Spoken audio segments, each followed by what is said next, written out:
Țic-țac, țiganela pac.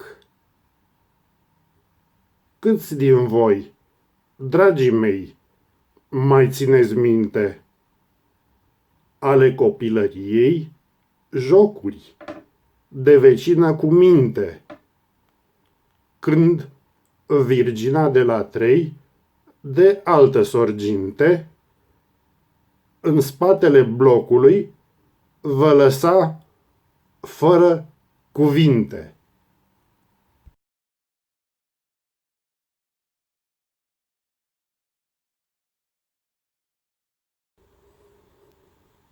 De cartierul nostru, plin de praf și sărac, unde după ploaia mare se forma un lac și broscuțele din iarbă cântau oac-oac, vecina noastră mânca covrigi cu mac. Și apoi jucam toți țic-țac, țiganela pac. În timp ce vecina îl făcea ghem pe drac, ne arăta toți nurii, făcea prostii la vrac. De ne fierbeau creierii și făceau țac-pac. Nu avea săraca fată tată la fund să o bată. Murise pe front în războiul de altă dată. Crescuse în fața blocului, cam deșelată. La gură și la maniere maxim de spartă. Mințea pe toți. Spunea că ea e grecoaică. Mergea și cu labele desculță prin baltă. După negrul dintre degete era nespălată. Colac peste pupăză, ci că cânta și făcea artă. Cu cheia de gât a crescut exact ca vaca. Maică-sa pleca în zori și lucra la apaca. Avea salariu foarte mic și instabil, săraca. De mâncat seara mai nimic ca camaca. Ca fetele mondene de cartier, de teapa ei, se dădea artistă, mințea pe toți, vrei, nu vrei. Că ea a compus și poezia hit, Pupăza dintei, că are casă mare de lux în cartierul de Ovrei, că ea provine din Grecia, din buricul Atenei, și juca în labele goale țic-țac, țiganela pac. Pe Olimp păștea măgarul îmbrăcată în frac. Avea o voce groasă și gâfâită ca de brotac. Ca o lăcustă neagră se îmbrăca ca un drac. A cumpărat bilete la avion, curse low cost, să se pozeze cu istoria Atenei ca un prost. O lună nu a mâncat și a ținut un negru post. Ca să facă poze slim în Grecia, fără un rost. cu chipul ei de Quasimodă, pocit și anost, și ochii cruciși ca o combină frigo nou frost. La naiba, cine a pomenit o vreică la Babilon sau o țigancă în labele goale prin Partenon? Că se trage din familie antică de mare baron, dar nu are bani să cumpere conservă de ton.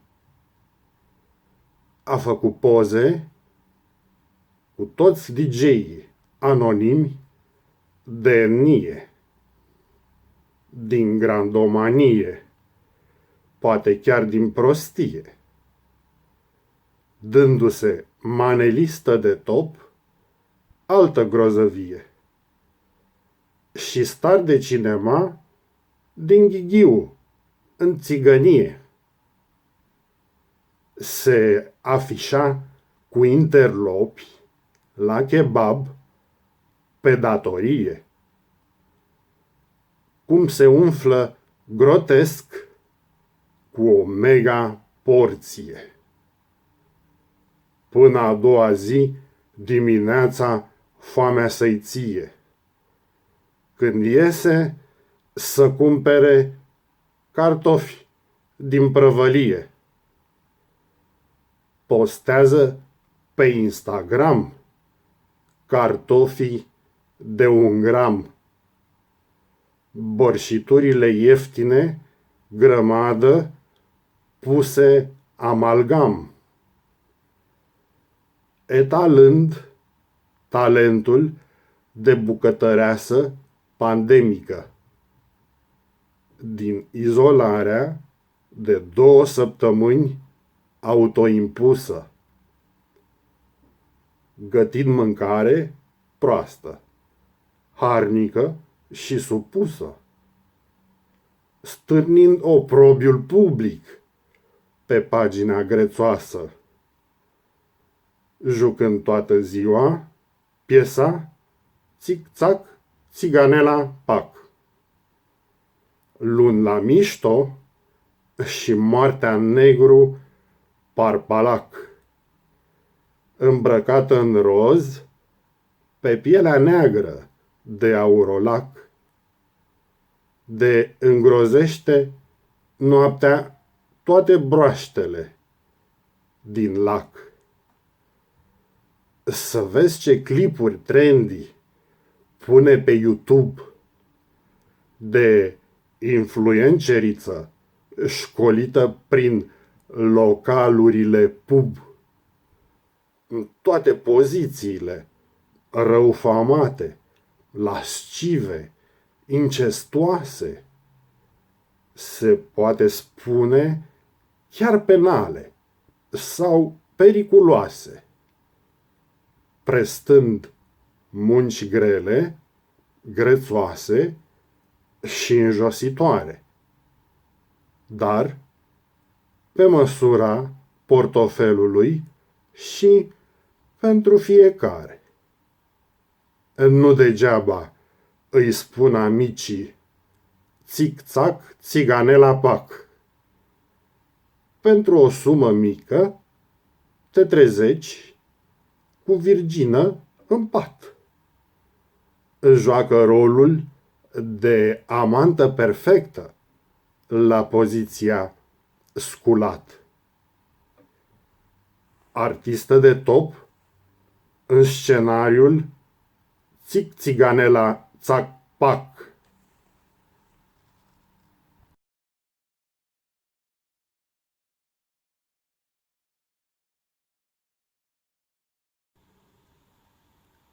Țic-țac, țiganela pac. Câți din voi, dragii mei, mai țineți minte ale copilăriei jocuri de vecină cu minte, când Virgina de la 3 de altă sorginte în spatele blocului vă lăsa fără cuvinte. De cartierul nostru, plin de praf și sărac, unde după ploaia mare se forma un lac și broscuțele din iarbă cântau oac-oac, vecina noastră mânca covrigi cu mac. Și apoi jucam toți țic-țac țiganela pac. În timp ce vecina îl făcea ghem pe drac. Ne arăta toți nurii, făcea prostii la vrac. De ne fierbeau creierii și făceau țac-pac. Nu avea săraca fată, tată, la fund să o bată. Murise pe front în războiul de altă dată. Crescuse în fața blocului, cam deșelată. La gură și la maniere, maxim de spartă. Mințea pe toți. Spunea că ea e grecoaică. Mergea și cu labele desculță prin baltă. După negrul dintre degete era nespălată. Colac peste pupăză, ci că cânta și făcea artă. Cu cheia de gât. A crescut exact ca vaca. Maică-sa pleca în zori și lucra la apaca.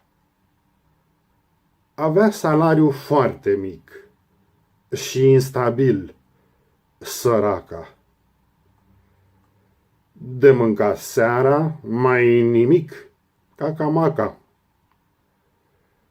Ca fetele mondene de cartier, de teapa ei, se dădea artistă, mințea pe toți, vrei, nu vrei. Că ea a compus și poezia hit, Pupăza dintei. Că are casă mare de lux în cartierul de Ovrei. Că ea provine din Grecia, din buricul Atenei. Și juca în labele goale țic-țac țiganela pac. Pe Olimp păștea măgarul îmbrăcată în frac. Avea o voce groasă și gâfâită ca de brotac. Ca o lăcustă neagră se îmbrăca ca un drac. A cumpărat bilete la avion, curse low cost, să se pozeze cu istoria Atenei ca un prost. O lună nu a mâncat și a ținut un negru post.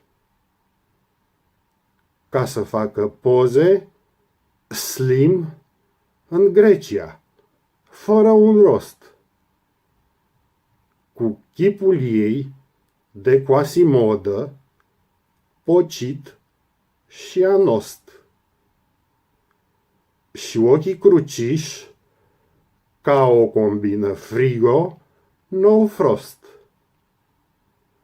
La naiba, cine a pomenit o vreică la Babilon sau o țigancă în labele goale prin Partenon?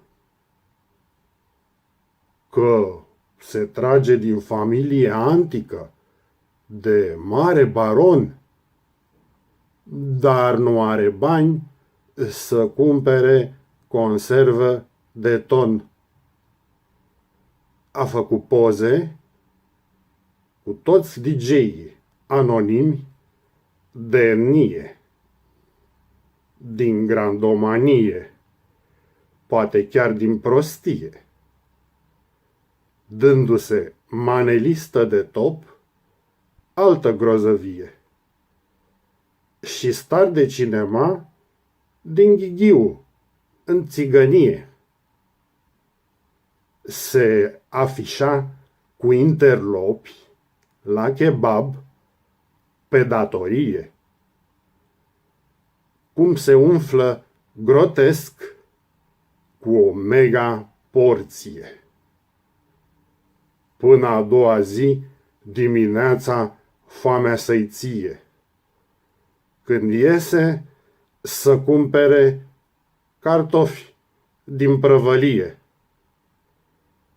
Postează pe Instagram cartofii de 1 gram. Borșiturile ieftine, grămadă, puse amalgam. Etalând talentul de bucătăreasă pandemică. Din izolarea de 2 săptămâni autoimpusă,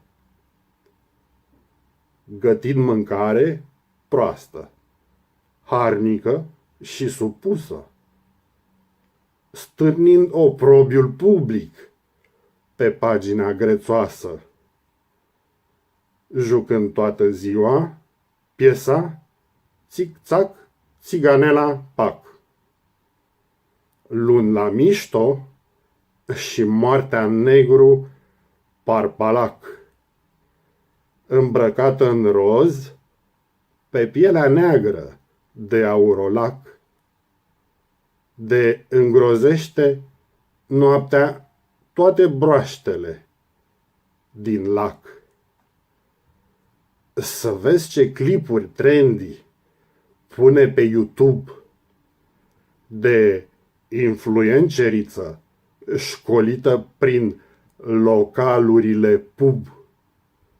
În toate pozițiile răufamate, lascive, incestuoase, se poate spune chiar penale sau periculoase, prestând munci grele, grețoase și înjositoare, dar pe măsura portofelului și pentru fiecare.